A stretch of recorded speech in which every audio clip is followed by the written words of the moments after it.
आज के व्याख्यान का विषय है भारतीय आध्यात्मिक वाङ्मय के सर्वाधिक प्रशस्त एवं सर्वमान्य ग्रंथ श्रीमद् भगवत गीता का सामान्य परिचय। श्रीमद् भगवत गीता भारतीय आध्यात्मिक चिंतन परंपरा का सर्वाधिक पवित्र एवं सर्वमान्य ग्रंथ माना जाता है। गीता साक्षात भगवान श्री कृष्ण के मुखारविंद से प्रकट हुई है। गीता शब्द का विश्लेषण करने पर यह ज्ञात होता है कि वह ग्रंथ जिसका गायन किया गया हो, अर्थात वह उपनिषद जिसका गायन स्वयं भगवान श्री कृष्ण करते हैं, उसे ही गीता की संज्ञा दी गई है।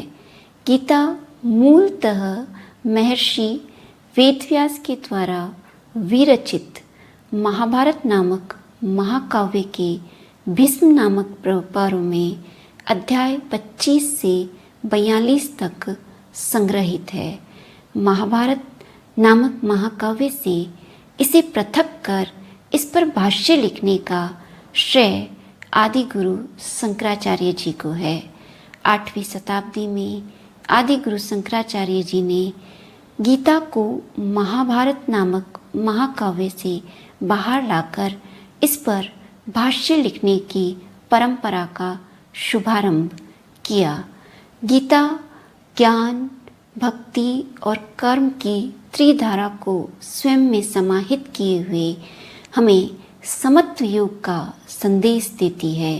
गीता को समस्त उपनिषदों एवं ग्रंथों का सार तत्व कहा गया है। यही कारण है कि जो मनुष्य गीता का अध्ययन कर और उसे आत्मसात करने का प्रयास करता है, उसका अन्य ग्रंथों से अधिक प्रयोजन नहीं रह जाता। कहा भी गया है, गीता सुगीता कर्तव्या किम अन्य शास्त्र विस्तरयी या स्वयं पद्मनाभस्य मुख पद्मनाथ विनिश्रिता। अर्थात गीता साक्षात भगवान श्री कृष्ण के मुखारविंद से प्रकट हुई है और जो मनुष्य इस गीता का अध्ययन करता है, उसका अन्य शास्त्रों से कोई अधिक प्रयोजन नहीं रह जाता है। स्वयं भगवान श्री कृष्ण ने गीता की महत्ता को अभिव्यक्त करते हुए कहा है, गीता में परम गुह्यम, गीता में परम गृह्यम, गीता ज्ञानम समाश्रित्य त्रिलोकम पालयामि अहम। अर्थात गीता मेरा परम रहस्य है, गीता मेरा परम आश्रय है। गीता का आश्रय लेकर मैं तीनों लोकों का पालन करता हूँ।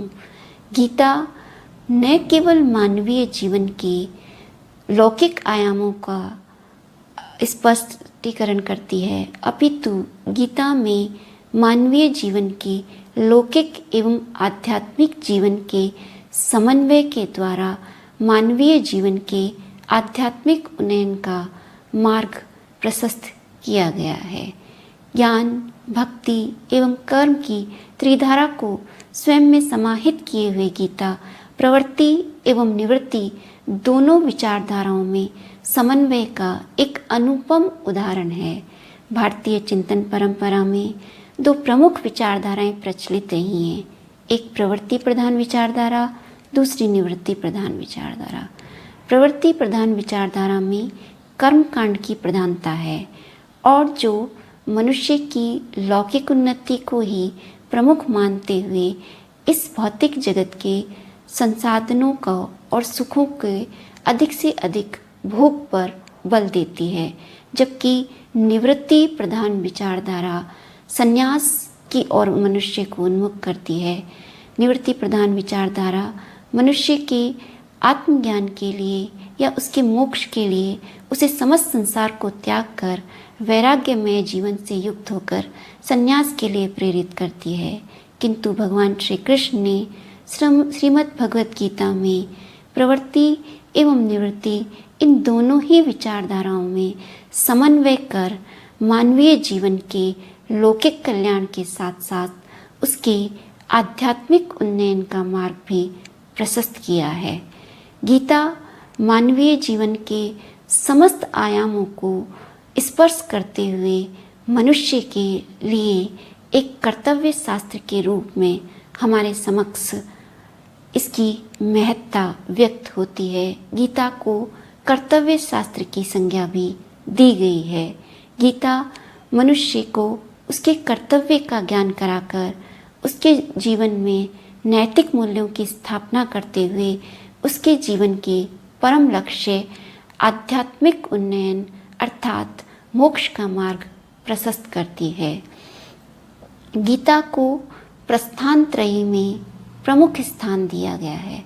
प्रस्थान त्रयी शब्द का विश्लेषण करें तो यह प्रस्थान और त्रयी से मिलकर बना है।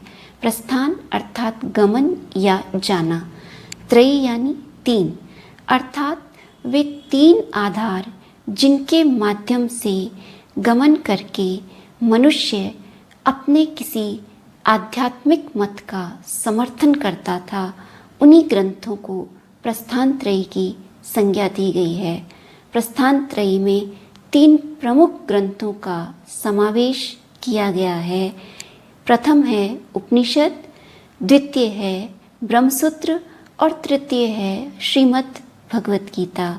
ब्रह्मसूत्र को जो है न्याय प्रस्थान कहा गया है, उपनिषदों को श्रुति प्रस्थान एवं गीता को स्मृति प्रस्थान कहा गया है। प्राचीन भारतीय चिंतन परंपरा में जब भी कोई विचारक अपना कोई मत, आध्यात्मिक मत स्पष्ट करता तो उसे इन तीन ग्रंथों के आधार पे अपने मत का समर्थन करना अनिवार्य होता था। और इन ग्रंथों पर आदिगुरु शंकराचार्य जी ने सर्वप्रथम गीता पर भाष्य लिखकर अपने मत का प्रतिपादन किया, जिसे हम अद्वैतवाद की संज्ञा देते हैं। आदिगुरु शंकराचार्य जी ने ब्रह्मसूत्र, उपनिषद एवं गीता इन तीनों पर ही भाष्य करते हुए अपने मत का समर्थन किया गया और उनके द्वारा प्रतिपादित मत भारतीय दार्शनिक चिंतन परंपरा का प्रमुख दार्शनिक संप्रदाय वेदांत, अद्वैत वेदांत दर्शन कहलाता है। आदिगुरु शंकराचार्य के पश्चात विशिष्टाद्वैतवाद के प्रतिपादक रामानुजाचार्य जी ने भी गीता पर भाष्य लिखा और अपने मत विशिष्टाद्वैतवाद की स्थापना की। द्वैतवाद के प्रतिपादक मध्वाचार्य जी ने भी गीता पे भाष्य लिखकर अपने मत का समर्थन किया।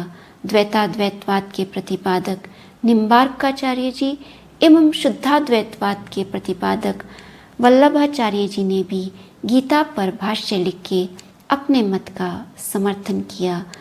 स्पष्ट है कि गीता भारतीय आध्यात्मिक चिंतन परंपरा का एक प्रधान एवं मूल ग्रंथ रहा है।